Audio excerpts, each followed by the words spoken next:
If you like this video and want more home bar ideas, please subscribe. Hey, we're back at the cave, and today we're going to go over some things that you need for your bar when you're first starting out, and then of course as you progress you're going to want more and more, but there are some things that you just need, and so we'll go over that, and we'll also just go over stuff that is nice to have. First off, let's go over things like refrigeration. Obviously, I mean, this is a no-brainer. You either need a refrigerator or a cooler or something to keep drinks cool. That's just the way it is. Music is always good. TVs, we have 3 TVs here. Got the music, you know, through my stereo, which I've mentioned in past videos. But more importantly, the things that you need to really get going. For instance, wine opener. I learned the hard way that it is extremely difficult to open up wine when you don't have something to open up your wine. This was probably, I don't know, 15 bucks, I'd imagine, somewhere in there. But it's nice to have because I've had cheaper ones and they just didn't work out as well. So that's pretty nice to have. Another thing that you need for sure are bottle openers.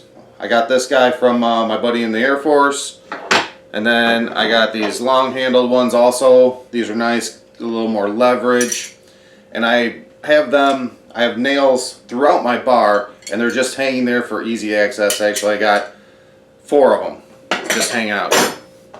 That's something that you need for sure. You need at least a bottle opener. And then that comes to koozies. I'm not a big koozie guy. I guess it's all about if you're worried about heat transfer from your hand, and we'll go over that a little more when we get into glasses. But everybody knows what a koozie is. There's your regular foam koozie. This one's a little more rigid. And then these are collapsible guys, and these are kind of cool because you can get them custom made. I think I'm going to get some that say, you know, the Matt Cave on them. So you need some koozies. There are people that will use them.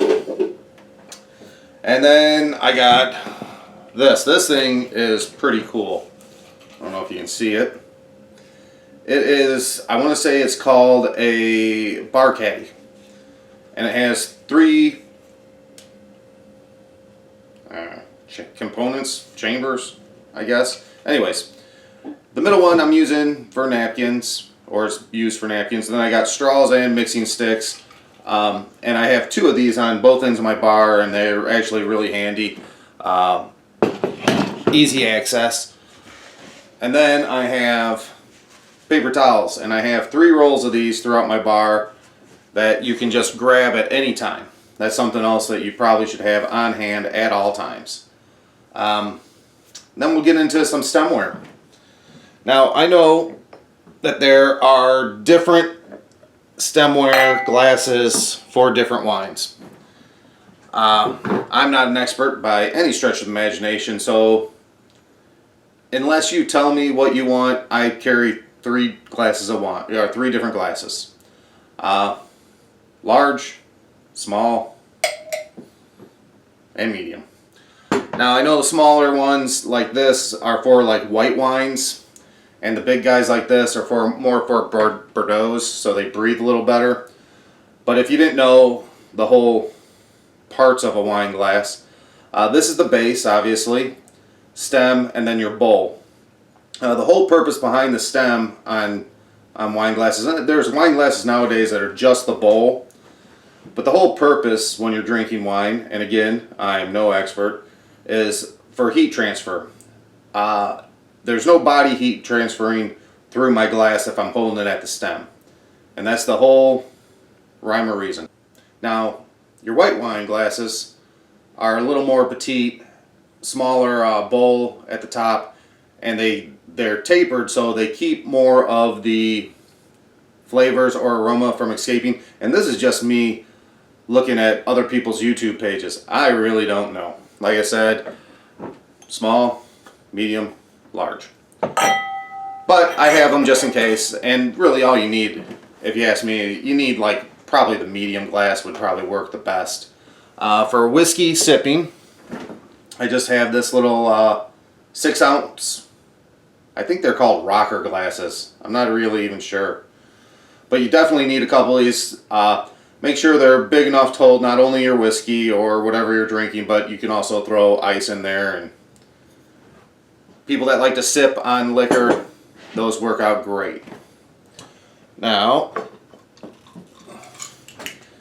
this is considered, I want to say this is a 3 ounce glass, and it's a novelty glass. You probably can't tell, but inside this glass there is almost another glass, and it has a skull face in it. The reason I'm showing you this glass though is because it's double walled, so you can hold it and your heat's not going to transfer to your drink. So that's another option. And there are actual whiskey glasses that are double walled like that. That brings us to the shot glass. This is just a 1 ounce shot glass. Shot glasses come in all shapes and sizes. I've seen 1 ounce, 1.5, 2, up to, I've seen 3 ounce shot glasses. So I like the 1 ounce glass. That way you're not really getting a really big shot, and it's just easier to throw down. Which brings me to beer glasses. I use what is really called a shaker. Mixing shaker, you know, when you put it in the metal deal. They're kind of popular now for actually drinking. It's kind of like a pint, although purists will say you need to get an actual pint glass. But these are nice. They're a little more sleek. I like them. And actually, these come in a couple different sizes also. Both these glasses are the same size, but they are not the same volume. If you look, this glass here has a thicker base. This is a 14 ounce glass, and this is a 16 ounce glass, and you can tell the smaller base on it here is for 16 ounces. I like the 14 ounce better. It's a little heavier, a little more sturdy when you're drinking it. But it's a personal choice. The 16 ounce glasses are actually cheaper. Obviously there's less material there, so it's just cheaper to go. Then we have beer mugs. Got a 14 ounce and a 12 ounce. Just have a couple beer mugs. People really like to drink out of beer mugs, and it does the whole heat transfer thing again if you're holding it by the handle. If you have refrigeration or freezing abilities, dip these guys in water, set them in your freezer, then you'll have the frosty mug. And who doesn't like a frosty mug? Let's be honest. Which brings me and everybody to everybody's favorite, the Solo Cup. This is not an actual Solo Cup. This is a cup that you just get from the grocery store. I think you can get like 100 of these for 10 bucks. And they're nice, and again, you can just throw them away when you're done. This is a clear Solo Cup. Obviously, it's not a red Solo Cup, but I have an underage daughter here, and when her friends come over, I want to make sure they're drinking what they're supposed to be drinking and not any kind of beer or anything. But Solo Cups, and I'm sure most of you guys know that the lines that are molded in these cups actually mean something. So I'll see if you guys can even see this. But this bottom line here is a 1 ounce line. That's for shots. So you pour a one ounce shot. The next line up is a 5 ounce line people use for wine. And then the top line, well, not even the top line. It's a third from top line, is 12 ounces. So obviously that's 12 ounce beer. And that's kind of cool that Solo Cup's done that. But again, you know, if you have underage kids, you might want to go with clear cups. That way, just know it takes out anybody that's really trying to sneak anything from you. Some other things that you need are pourers for any kind of liquor bottle you have. This is a 1 ounce pour. There's actual check valves in there, which are ball bearings. And they're obviously, you stick it in the bottle, gives you a 1 ounce shot. But I also have other ones that are just strictly as you pour, it pours. And then if you do any kind of like mason jar moonshine, that's pretty popular these days, and I'll go over that maybe in the next video when I go over some of the liquor that I carry. Go on Amazon and buy these mason jar lids with the pour built in. It will save you a lot of headaches down the line. So another thing that you really should get is a spill mat. If you're pouring shots, and they come in different sizes, these are for the ledge of your bar. That's why I think they're 3.5 by however long this is, probably 25 inches or so. But it's nice because if you can line your shots up on this guy, and then when you pour your shots, if you spill anything, it's really no big deal. At the end of the night, you take these in or whatever, you can hose them off. I just usually put them in the sink overnight, let any kind of stuff loosen up, and then I take the sprayer and just spray it down. But these are essential. This is something that you should get right away. And they're not cheap either. They're kind of expensive. Now, you can get some that are cheaper, like the Heineken ones. I have Heineken, Cuervo, and I have an Ohio State one.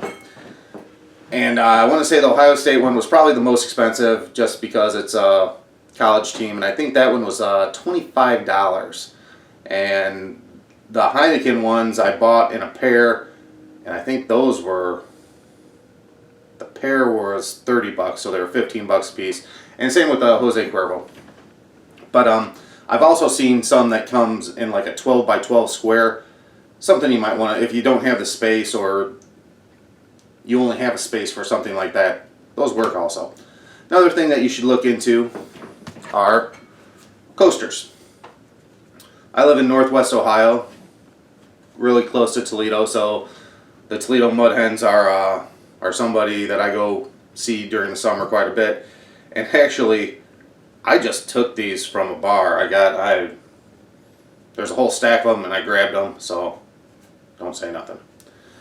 But coasters, I got these Ohio State ones. You can get coasters anywhere, online, pretty much any grocery store, but something to keep on hand. The next thing you probably want to get is some kind of snacks. People always are asking, if there's anything to eat.